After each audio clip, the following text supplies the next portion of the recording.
So what are you trying to get from this, right? And this is what I ask people all the time, because I'll get emails, comments on YouTube, people writing to me about my books and this and that.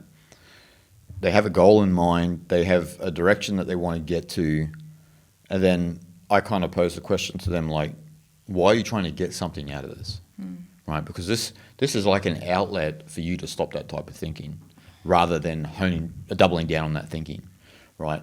And so, and there are different cultural aspects to this, right? Like if we look at American people, for all of our American audience out there, who follow the Eastern spiritual path, that type of American dream mentality gets overlaid onto it. And so there's always like you said, a purpose for something. And so Eastern spirituality is an outlet to have no purpose at all.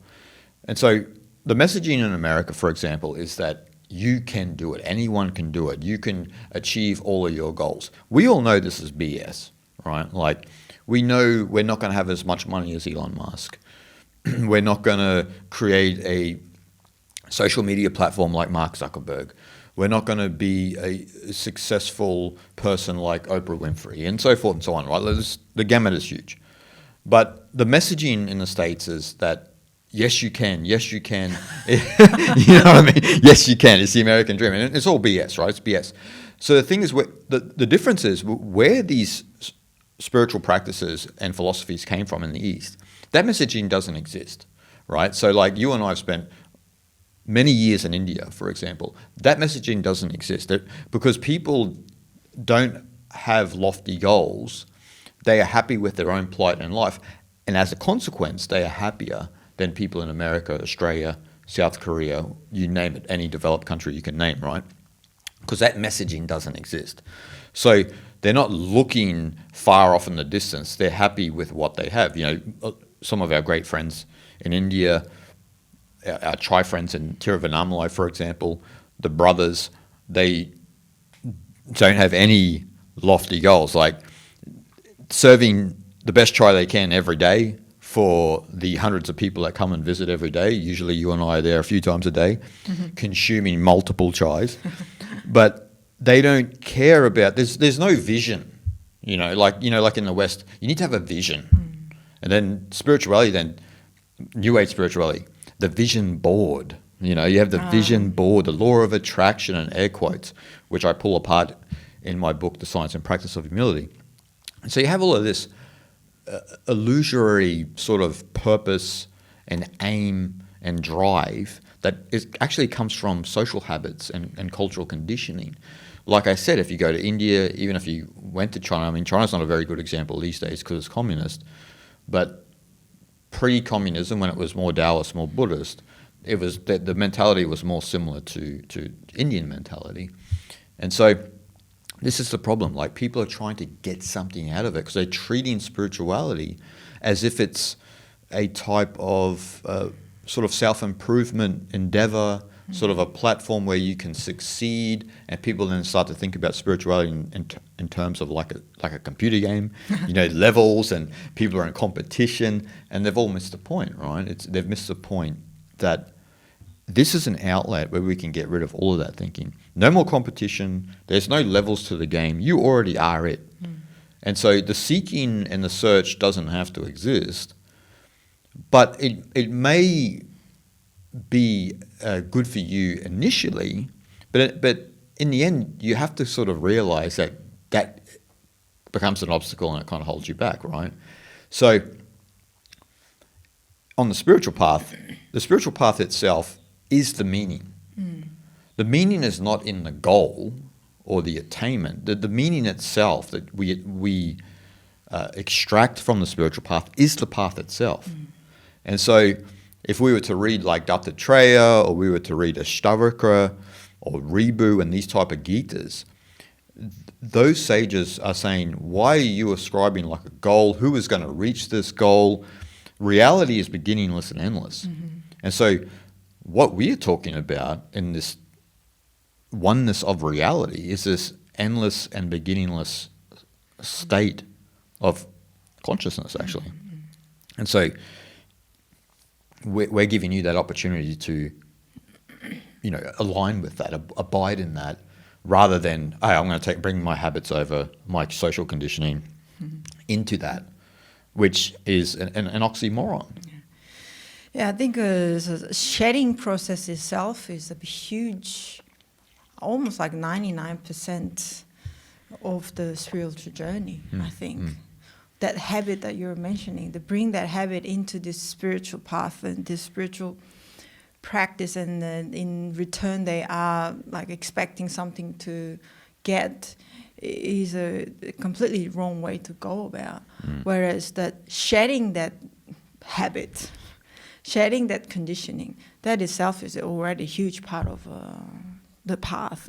Yeah. Because if we are lifting the heavy conditioning that we've all had, then the real job begins, is to see the purity into your heart, the purity of the other's heart, of the world. So the shedding process itself is the spiritual path. And that process is, once you have realized that you were conditioned, that itself going to take you much leap into your journey, really. So that's what's important. And people, instead of looking into their own conditioning and that thick shell that we are actually carrying with us everywhere we go, but they just don't want to change anything, but they just want to go through this training, whatever they call it, and they go into this practice regime, and like you said, vision board or whatever, and they think they're going to get something out of it. Is completely gone the wrong way about it.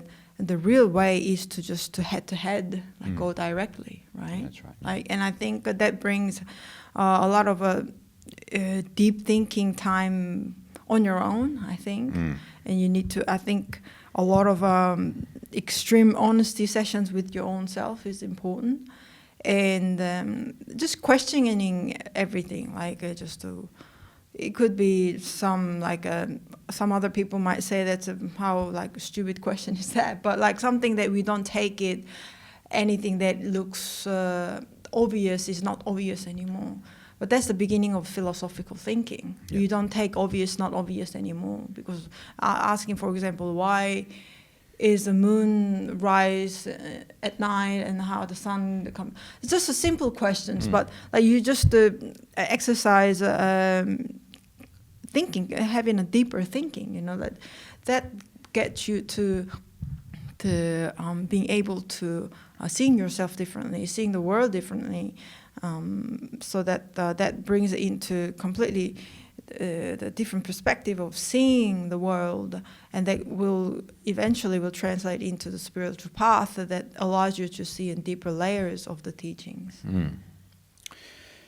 It's a good point, because like the layers of conditioning, social, cultural, that make up the identity, particularly of people who are outside the spectrum of Eastern traditions and cultures and so forth and so on, is there's a friction because it's a completely different culture, right?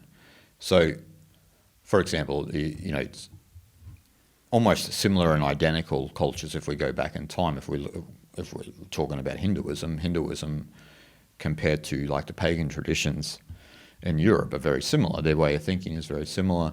This American dream never existed. There was never this illusion that you can be someone. Like, it was more about you are perfect where you are right now, right? And so this is not the messaging in the modern day. I've never seen an advertisement saying you are perfect where you are now. The universe is perfect. It's time to. You don't see that. Yeah, no, that doesn't sell, right? That doesn't sell products. It's not good for the economic machine. But if you're on the spiritual path, you could care two hoots about the economic machine. You're focused more about complete understanding and asking the right questions, right? Like a lot of the society are asking questions that aren't taking them to liberation. They're asking ideological questions. They're triggered. They're oriented towards activism. But these are all not questions to liberation, right? And so to get back to my point is that we've got all of this conditioning And then we go over and we see this new way of thinking, completely new psychology, which actually is attractive. Hence why a lot of Westerners are attracted to Eastern spirituality.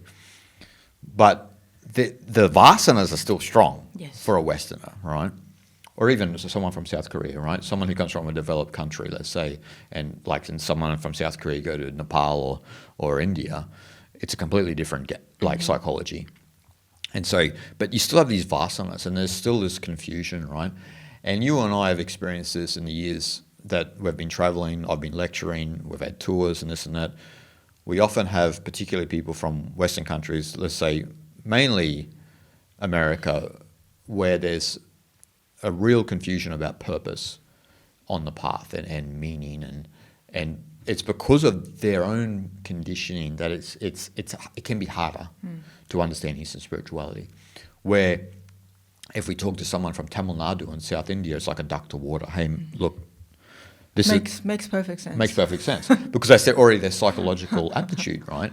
Whereas someone in the Dakotas in America, it's completely different, right? They have no idea of this type of new way of thinking where there is no aim.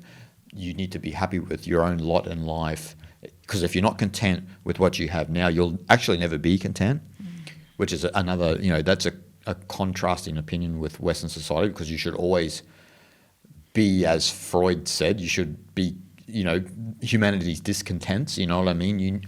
We're constantly discontent. He's obviously talking about, from a Western perspective, he didn't spend time in India, where it's a different type of psychology and thinking and so forth.